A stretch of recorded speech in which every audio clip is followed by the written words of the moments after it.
Salut les gens, allez, jeudi 30 mai, qu'est-ce qui se passe cette semaine? On va parler un petit peu d'élevage. Juste un petit mot sur la semaine qui vient de s'écouler, qui n'était pas fameuse pour moi, puisque eh bien, ceux qui me disaient dans les précédents commentaires, attention, tu vas te faire mal au dos et tout ça, vous avez raison. Je me suis largement fait mal au dos, à ne plus pouvoir bouger pendant 2-3 jours. Donc grosse remise en question. J'ai même failli arrêter, enfin on n'arrête pas non plus comme ça du jour au lendemain. Il me reste encore des responsabilités. Donc voilà, la suite, eh bien, j'ai bien réfléchi à ce que je pouvais faire pour la suite, évidemment. Donc bon, je vais largement réduire le cheptel de moitié. C'est-à-dire de 300, je pense passer à 150 en production. Garder que les ruchers qui vont bien et acheter une grue, quoi. Ben ouais, voilà. Et ça, c'est le message à tous les appis pro qui s'installent ou quoi. Alors, ça fait 10 ans que je fais ça, ça va bien. On envoie. Et puis de la 11e année, ça va plus du tout, quoi. Et pourtant, je ne peux m'en prendre qu'à moi. On m'a largement prévenu là-dessus. Mais bon, vous savez ce que c'est, le naturel. Enfin bon, moi, j'ai un tempérament à tout faire à fond. Donc, je ne suis pas trop de poser de questions, quoi. Vas-y, nénette, quoi. Bon, eh bien là, j'avoue que c'est la grosse remise en cause. Donc, je vous dis, je pense réagir en réduisant le cheptel et ben, le passage en bio. Je vous en ai pas reparlé depuis un moment, mais c'est toujours d'actualité. Ce qui m'ennuie là, moi, dans mon passage, c'est la cire, principalement. Bon, c'est pas grave, mais j'ai 400, ouais, j'ai fait faire gaufrer 400 kg de cire à moi, et qui est bien, qui est parfaite. Et je vois bien que les abeilles, ça va bien avec. Et chez Martin le Cirier, là. Et ça m'ennuie de m'en séparer juste pour le passage en bio. Et voilà. Bon. Et puis maintenant, il y a aussi la question de savoir, c'est quand même très d'actualité le bio, est-ce que c'est pas trop d'actualité? Voilà, attention, je ne vise à rien, je ne vise personne. Ce qui m'intéresse surtout là-dedans, moi, c'est le traitement varroa. Alors pour cette année, j'ai quand même commandé les médicaments habituels parce que je n'ose pas passer radicalement de A à Z. J'ai trop peur de me planter, voilà, simplement. Cependant, bonne nouvelle, puisque normalement, courant du mois de juin, on va aller visiter 2 exploitations bio. Ça va être sympa de parler de tout ça. Voilà. Les nouvelles neuves. Donc voilà, le principe là, c'est de faire attention à soi et puis faire attention à l'environnement et aux abeilles. Donc finalement, tout est lié. Voilà, voilà. Une bonne remise en question. C'est parti. Allez, là, on parle d'élevage. C'est parti.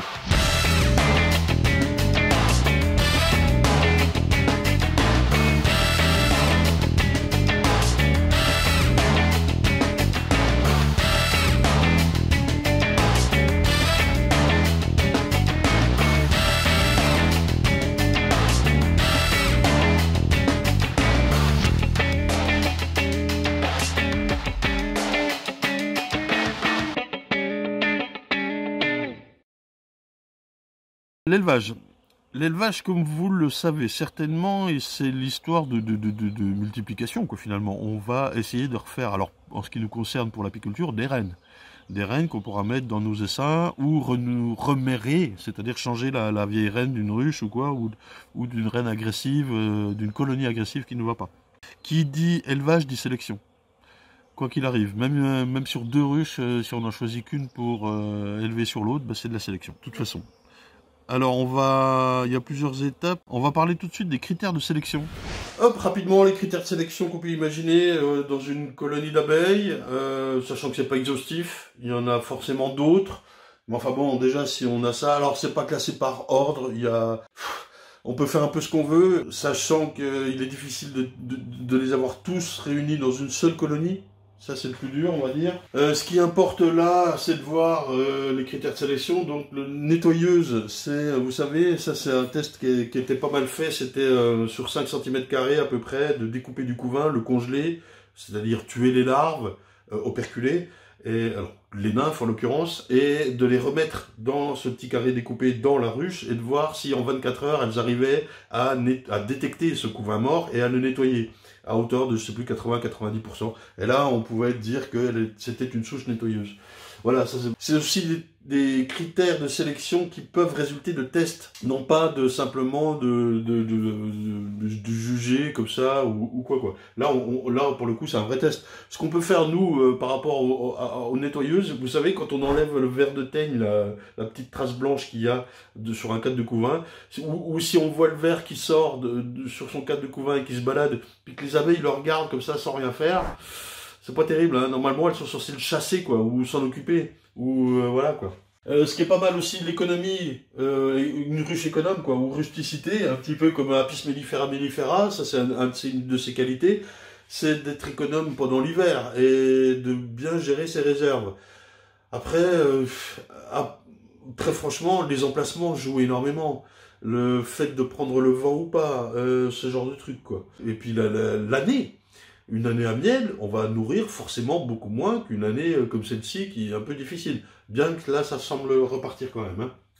2016 était pire, je ne sais pas. Bref. Un des critères que j'aime bien, c'est la tenue de cadre. Effectivement, quand on ouvre tous les jours des ruches et puis qu'on va visiter, notamment au printemps, ah, c'est quand même intéressant quand ça se tient, que ça forme pas une boule en bas de cadre et qu'elle court toute là, comme des dératés dans tous les sens.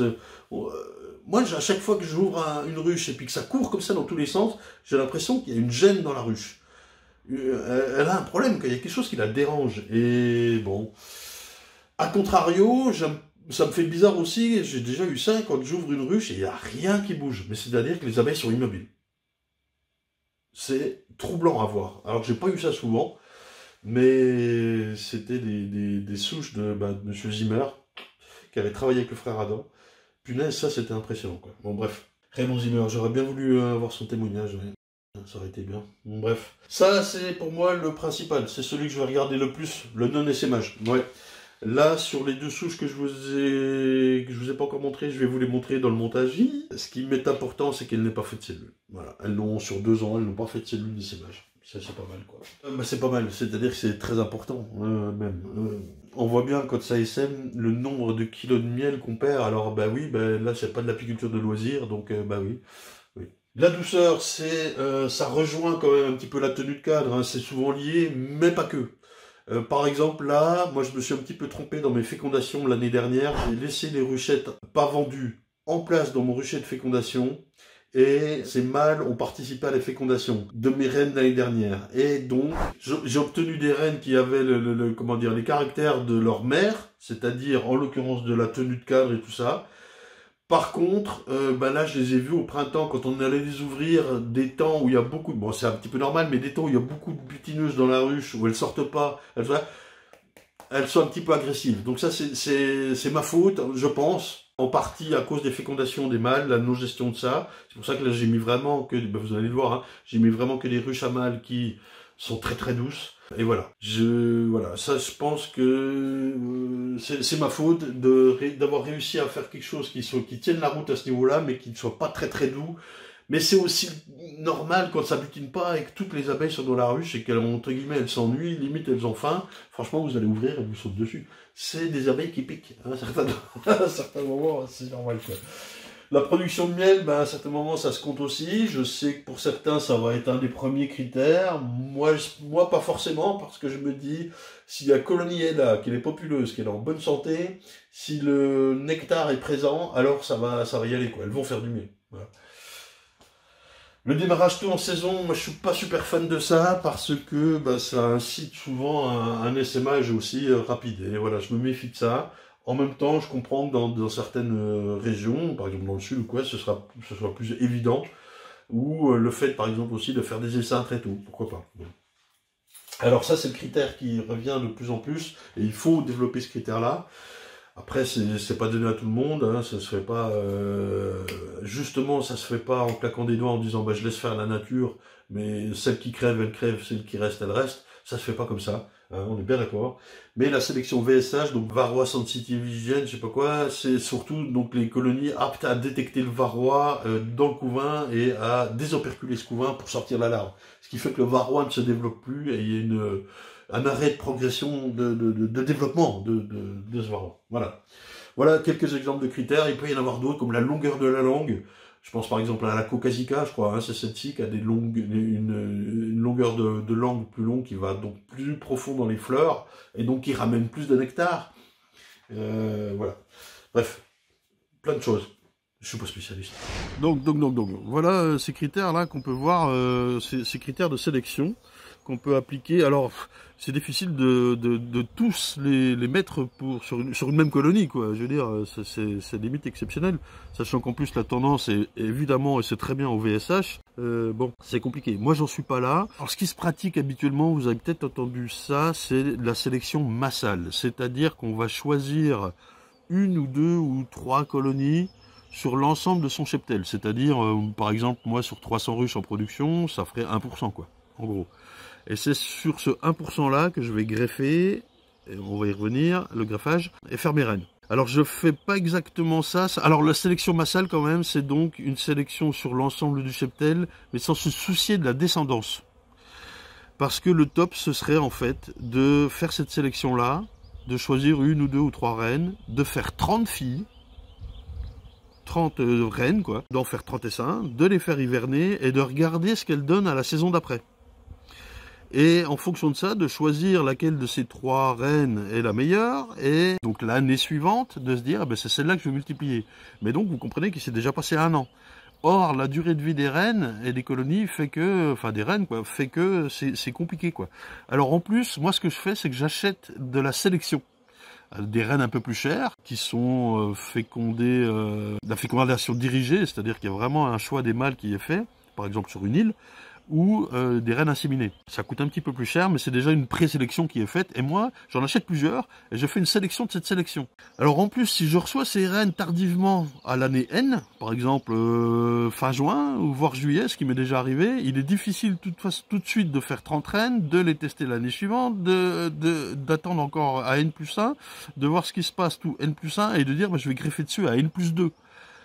Les reines que j'ai reçues, elles ont déjà 2 ans à ce moment-là, c'est compliqué, quoi, voilà. Bon. Malgré tout, c'est ce que j'essaye de faire à mon petit niveau, puisque c'est sélections que j'achète, c'est reines sélectionnées que j'achète. Alors je ne fais pas 30 filles de chaque, par contre je les laisse vivre leur vie en ruche. Je ne les maintiens pas dans des petits nucléi ou des petites structures pour les maintenir en vie le plus longtemps possible, parce que c'est ça l'option pour les maintenir à N+2, N+3, N+4, eh bien on fait en sorte qu'elles ne pondent pas trop. Ouais, mais c'est tout un boulot finalement que moi j'arrive pas à faire, quoi. C'est trop, c'est too much, quoi. Faire 30 filles de chaque, vous vous rendez compte, ça me fait faire mon nombre d'essaims, quoi. C'est trop, quoi. Et alors je reconnais que c'est un problème, hein, à la limite, mais la sélection est un véritable défi, quoi. Travail, je sais pas comment dire. Donc, ce que je fais, je les laisse vivre leur vie complètement en ruche, et je regarde parmi ces, j'en achète combien, 5 à 10 tous les 2 ans. Je regarde sur ces 5 à 10 laquelle se comporte le mieux, et ce qui va m'intéresser moi, c'est l'essaimage, le sanitaire, la douceur, enfin surtout la tenue de cadre, et voilà. Après, franchement, si ça miele, ça veut mieler, quoi. C'est ce que je me dis. Bon. Mon souci, c'est la fécondation avec les mâles. Ce que je fais habituellement, c'est que bah, toutes les ruchettes qui sont là, vous savez, je les laisse au rucher de fécondation que je vous montre là. Et bah, là, cette année, donc bah, vous voyez qu'il est en état de friche. Alors, je l'ai déjà débroussaillé une fois, hein. Il faut que je leur débroussaille une seconde fois. Je vais en profiter pour changer toutes les palettes et les mâts. Peut-être un peu la disposition aussi. Et là, les 7 ruches qui restent sont 7 ruches à mâles sélectionnées pour leur douceur et leur homogénéité, et qui vont participer aux fécondations des cellules, des essaims, donc, que je vais ramener d'ici le mois de juin. Voilà. Je vais faire 3 sessions de greffage de 30. Ça va me faire 90, allez, à peine plus, 30-35, et voilà, ça me suffira. Faire une centaine d'essaims, plus 150 ruches en production, ça suffira largement. N'en jetez plus. Et voilà. Ces ruches à mâles, qu'est-ce qu'elles ont de particulier? Reines spéciales, je les ai sélectionnées, elles, sur tout le cheptel. Il y a des reines 2017, des reines 2018, il y a aussi des sélections de sélection. Elles ont par contre 2 à 3 cadres à mâles dans chaque ruche. Il faut d'ailleurs que je fasse attention à leur nourriture, parce qu'on a vu par exemple chez Laurent Duguay qu'il fallait qu'elles aient constamment de la nourriture pour pas rejeter les mâles, bien sûr.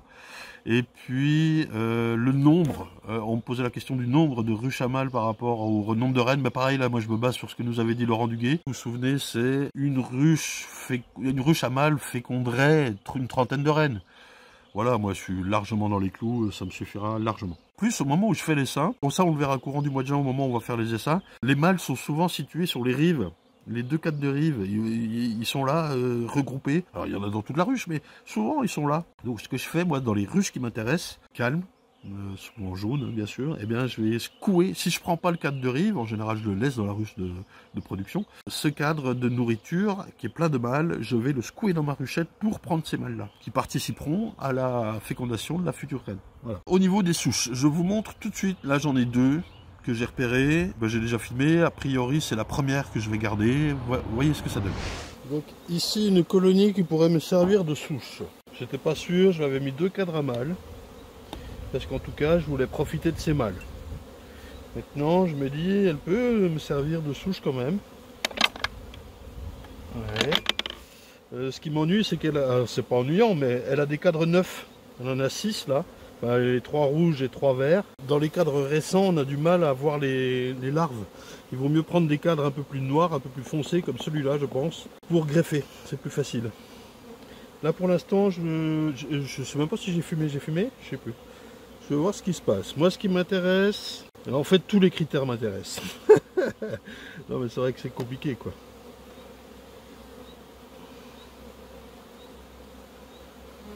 Alors celle-ci, pour moi, elle a une particularité intéressante, c'est qu'elle n'a pas fait de cellules d'essaimage ces 2 dernières années. C'est une reine 2017, donc en 2018 pas de cellules, en 2019 pas de cellules. Pas mal quand même. Une petite danse ici. C'est bon de voir ça. Un peu de nourriture là, au-dessus. Du pollen, un peu partout. Qu'est-ce que vous en dites? Ça pourrait être une souche. Donc là on n'a vu qu'un cadre. Je me méfie surtout là, c'est de savoir où est la reine, puisque elle risque d'être la mère de toutes. Ça prend un risque. Voilà, c'est pas vilain, ça tient le cadre. Là on a une ébauche, rien du tout. Écoutez, moi ça m'a pas l'air mal, ce qui m'ennuie c'est donc ces cadres qui ne sont pas bons à greffer. Là pour aller trouver les larves là au fond, et c'est pas qu'il faut des yeux de... Je pense que je vais lui faire de la place et lui mettre 1 ou 2 cadres plus noirs, plus anciens. Ce sera plus pratique, hein, franchement. Est-ce qu'elle a fait construit son cadre à mâle? Oui. Elle l'a fait en moitié mâle, moitié ouvrière. Enfin, 3 quarts au milieu, c'est de l'ouvrière. Il y a de la réserve. Ok. Ça, c'est un cadre de réserve. Le cadre de... vous voyez rien, ouais, mais je suis désolé, comme d'hab. Je peux le mettre de l'autre côté éventuellement. Il fait assez chaud là, hein, ça va. Donc voilà, moi ça me semble correct pour greffer. Il y a de la nourriture ici, ok. Petite boursouflure de miel, hein. C'est jamais facile à faire construire de toute façon les cadres. Même si on sait en théorie comment faire. Donc qu'est-ce que vous en pensez? Elle peut être pas mal celle-là.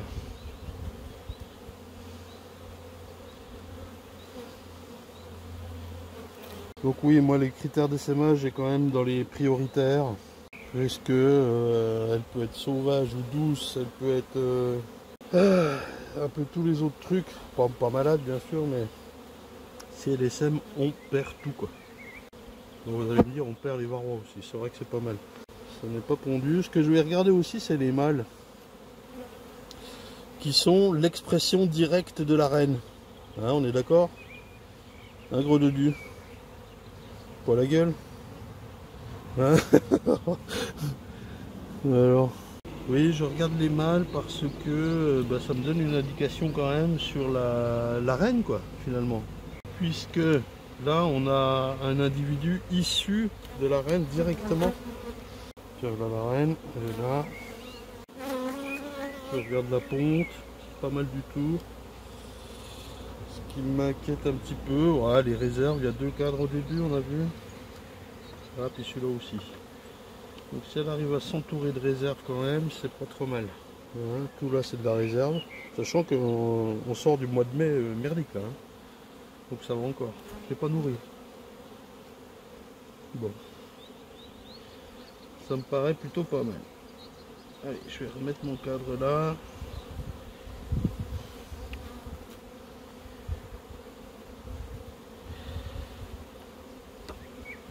C'est assez homogène. Plutôt pas mal. Hein. On va regarder une autre. Donc ça pourrait être une postulante. Qu'est-ce qu'elle a? La fume, elle est à peine plus vive à l'ouverture.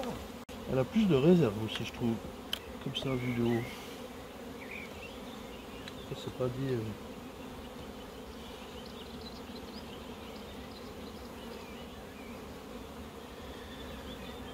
Alors, qu'est-ce qu'on a? Je vous dis, je regarde bien les mâles, à quoi ils ressemblent. Je regarde les ouvrières. Est-ce qu'elles sont toutes à peu près semblables? Ou est-ce qu'il y a vraiment de grosses différences? Est-ce qu'elle m'a fait des cellules? Est-ce qu'elle tient le cadre? Est-ce qu'elle est malade, ou en tout cas, non, elle sera pas malade, mais est-ce qu'elle est nettoyeuse? C'est ça aussi qui m'intéresse. Est-ce que, voilà, ce genre de détails, quoi. Regardez la ponte. J'aime bien ça de voir le pollen autour du couvain, comme ça, là. Je sais pas si ça se voit beaucoup, mais ça va, ça reste manipulable. Et là, elle a pas à manger quand même, hein. Ce qui est fou quand même. Donc elle a juste ça de miel. Ça, c'est moins bien pour moi, hein. Là, ça devrait être pas de miel, ça. C'est pas le cas. Donc un mauvais point pour elle. Après, il faut que je regarde dans la rouge quand même. Bon, ouais, c'est difficile de dire pour celle-là plutôt qu'une autre, hein. Moi, ce sont les deux que j'ai repérés. C'est sûr qu'il y en a une ou deux qui seront mieux. Ça ne veut pas dire que mes filles le seront. Alors, tu vas me dire, hein, mais tu chipotes. Je regarde aussi que celle-ci, elle m'a pas fait de cellules, quoi. Ça, pour moi, c'est vachement important. La nourriture, c'est tendu quand même, hein. Elle a à manger, en fait, ou pas? Oui, ici, elle a mis sa bouffe à droite, je vais aller voir. Ouais, des jeunes ébauches là, mais rien. Les mâles sont tous pareils, ça va. Ça bouge pas trop. Les ouvrières sont à peu près toutes pareilles. Je dis à peu près, parce que justement, si on s'approche, si on regarde bien, il y a quelques petites subtilités différentes là. Après, c'est vrai, c'est du chipotage, je reconnais. Toujours pas vu la reine, mais j'avoue que j'ai pas bien regardé. Là, c'est pondu. C'est pas... Il y a 2 œufs. Ouais, c'est pas forcément super bien pondu là. Bon, après, elle est peut-être un peu en arrêt quand même. Est-ce qu'elle a de la bouffe là? Oui. Là, la reine, elle est là. Ouais, bon. Comme spécial. La nourriture, elle a, c'est bizarre. Elle a calé ça sur un cadre tout à droite là. 2 cadres même donc. Voilà. C'est de la bouffe, ok, bon. Elle a tout mis du même côté, à droite. Bizarre, hein? D'habitude, c'est l'inverse. Je suis un peu plus partagé. Peut-être que j'en ferai un petit peu là-dessus de greffage. Parce que vraiment, je suis embêté avec l'autre. A priori, le choix va se finaliser sur la première qu'on a vue. Ensuite, une fois qu'on a repéré la reine qu'on voulait multiplier, alors, si vous avez très peu de ruches, genre 5 ou 6, et je comprends qu'il soit délicat de faire de l'élevage. C'est même impossible. Enfin, pas impossible, mais ce que vous pouvez faire, c'est acheter des reines. Ce que vous pouvez faire aussi, si vous en avez une qui sort du lot de vos 5 ruches, vous pouvez la couper en 2. Très simplement. Alors ça veut dire qu'il faut avoir une autre ruchette et tout ça. Oui, mais à un moment donné, c'est de l'apiculture, quoi. Il faut avoir 1 ou 2 caisses de rab, bien sûr, quoi. Mais enfin bon, vous la coupez en 2 sans même rechercher la reine. Il y a une colonie qui va conserver la reine, voilà, et l'autre qui va refaire des cellules royales de sauveté un petit peu partout dans le couvain. Celles-ci, bien que ce soit délicat, vous pourrez les découper avec un couteau. Et à J+11, alors on va revoir aussi le calendrier des reines, là, vous vous souvenez de ça. Mais vous pourrez les découper à J+11 pour les mettre dans vos essaims. Alors c'est délicat, faut être très précis. Et c'est ce que fait Christian, donc on l'a vu la semaine dernière. Je voulais vous dire un mot là-dessus, parce que en fait Christian, il fait pas ça sur des cellules de sauveté d'une ruche qui l'intéresse, il fait ça sur les cellules d'essaimage de toutes les ruches. Sous-entendu, il multiplie les souches essaimeuses. Un petit peu. Ben, c'est compliqué quand même, hein. Alors, je pense qu'on essaiera de prendre le temps d'aller le voir. Moi, je vous avoue, le mois de juin va être fast speed, hein. Mais on essaiera de prendre le temps d'aller voir et de lui poser toutes ces questions-là, parce que forcément, on a des choses à apprendre. En même temps, je vous déconseille de faire ça. C'est pas vraiment de l'élevage. Alors si, c'est une forme de sélection, donc oui, c'est une forme d'élevage, mais Là, il multiplie quand même ce qui va pas. Et donc, une année d'essaimage, ben, c'est ce qu'il nous a dit. Il a 50% d'essaimage et il va faire 40 kg de miel. 40 kg de miel sur 80 ruches, ça va pas. Ça va pas. Là, moi, je fais à peu près 6,5 kg à la ruche. 6 x 8, 48, ben, pour lui, il manque à 0. Il devrait faire 450 kg de miel. Ben oui, mais c'est ça aussi. C'est là qu'on voit que la sélection, elle est vachement importante, quoi. Alors, vous allez me dire, ben, c'est son loisir et tout ça. Oui, c'est pas grave pour un professionnel qui gagne sa vie avec ça, mais tout d'un coup ça se compte, quoi.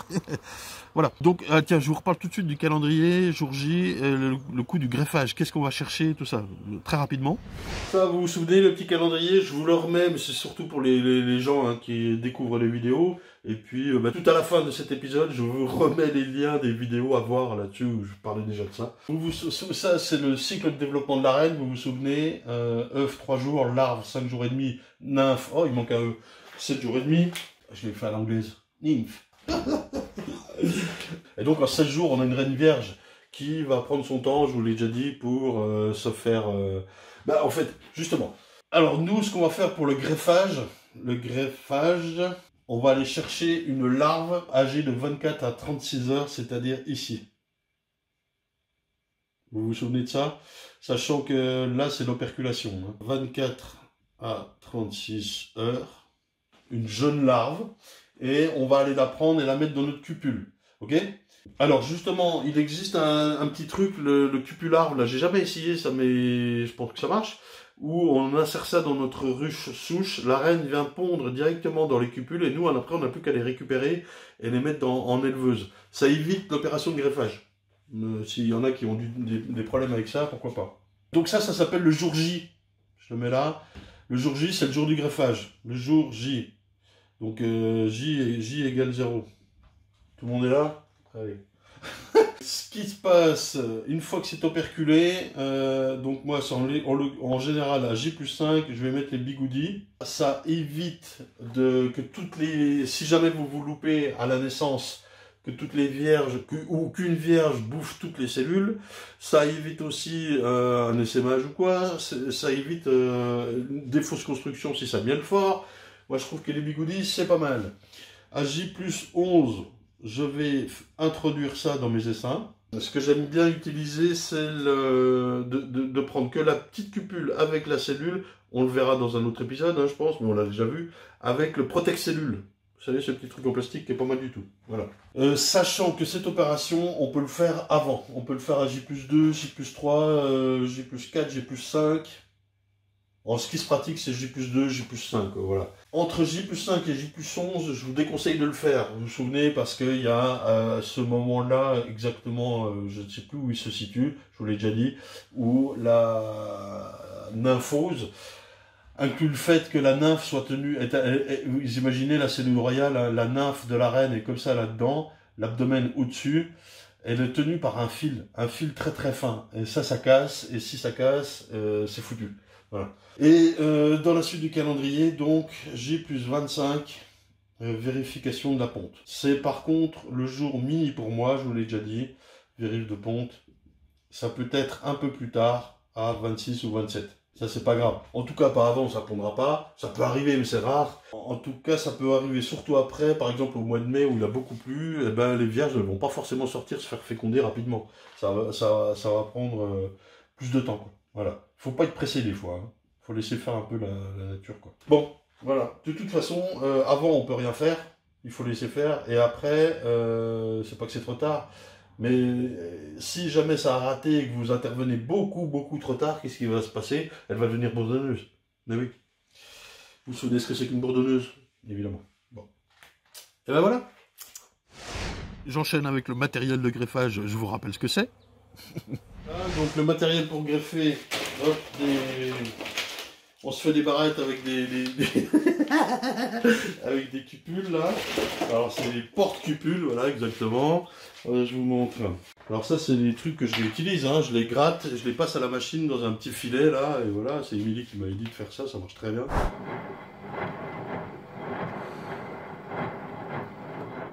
Lavage des porte-cupules dans un petit sac avec un petit peu de soude. Hop, ça. Ouais, lui là, ça, il est costaud lui. Un tout petit peu, hein. j'ai pas osé mettre de la lessive normale, et voilà, donc c'est parti à 90 degrés. Hein. Pour nettoyer toute la propolis, la cire, et ça va ressortir propre. Les bulots, impeccable. Ils sont tout propres, tout neufs. Oh là là, la classe. Je sais plus, 60 degrés, histoire que ce soit propre, et puis voilà. Tac, tac, tac, tac, tac, tac, tac, tac, tac, tac, tac, tac. Voilà, on fait ça comme ça. Les petites cupules sont là. Hop, hop. De toute façon, ça, je vous avais déjà montré. Les petites cupules, voilà. Ah, à chaque fois, j'en fais tomber une, quoi. De toute façon, voilà, ça ressemble à des petits verres Playmobil, quoi, voilà. En fait, hein, c'est l'imitation de l'ébauche de cellules royales. Et donc, nous, on va mettre la larve là au fond et mettre ça à l'envers dans notre éleveuse. Ok ? Voilà, et ça va faire une cellule royale qu'on va aller décrocher, hop, et mettre ça dans notre essaim. Voilà. Alors c'est là que moi j'utilise voilà, merci. Et ça va comme ça. Et alors moi j'enlève ça, je le récupère, hop, hop, et je mets la cupule avec la cellule royale là-dedans. Et c'est ça qui naît. Et ça protège la cellule ça protège la cellule. Voilà. Non mais vous connaissez tout ça. Les pickings, il en existe plusieurs. Le picking, c'est le petit outil pour aller chercher la larve au fond du cadre. J'ai pris ceux-là récemment, là, et ils sont bons, c'est les pickings chinois.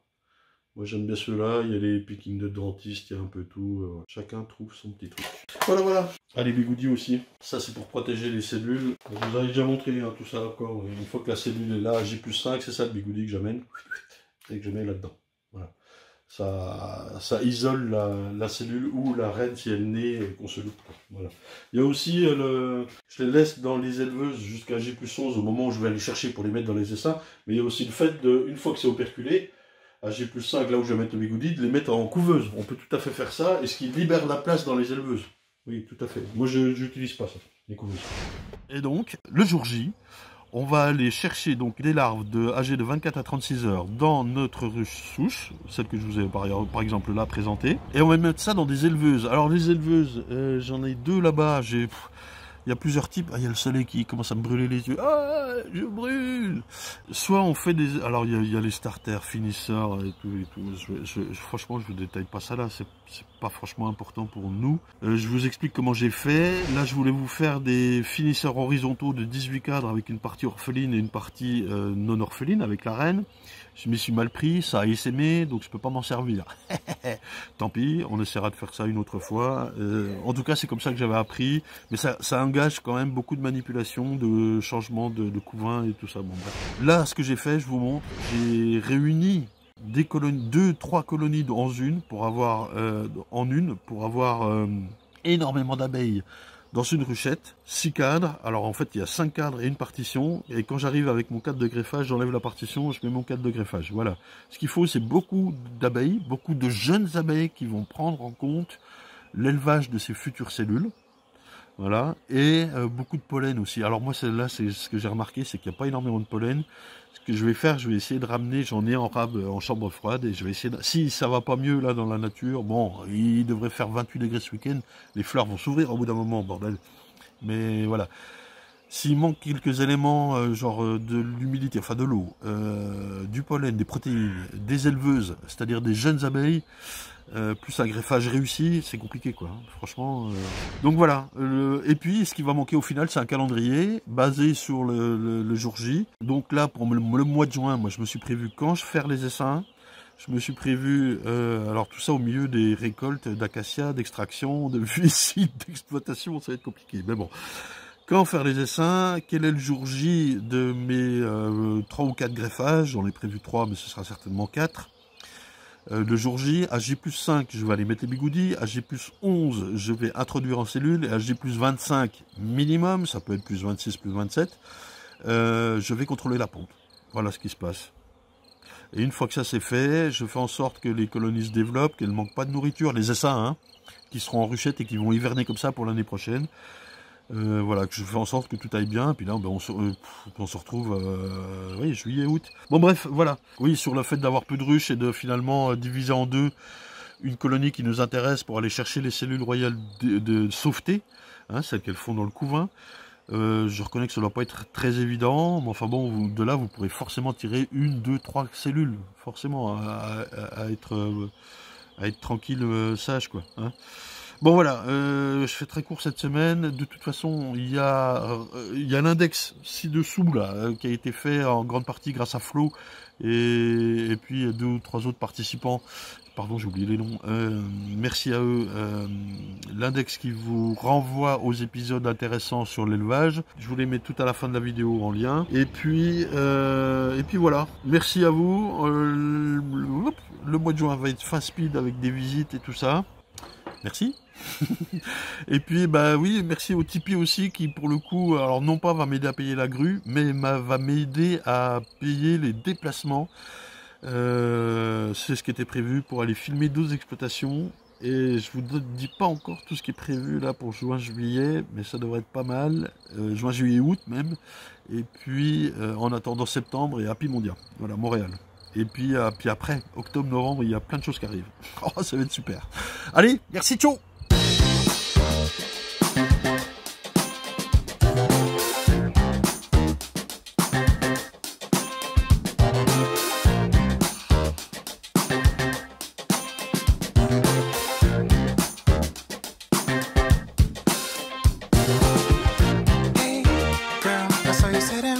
Don't be wasting time, I wanna see your smile. Hey, you wanna go with me? I'll be your fantasy, let's do this secretly.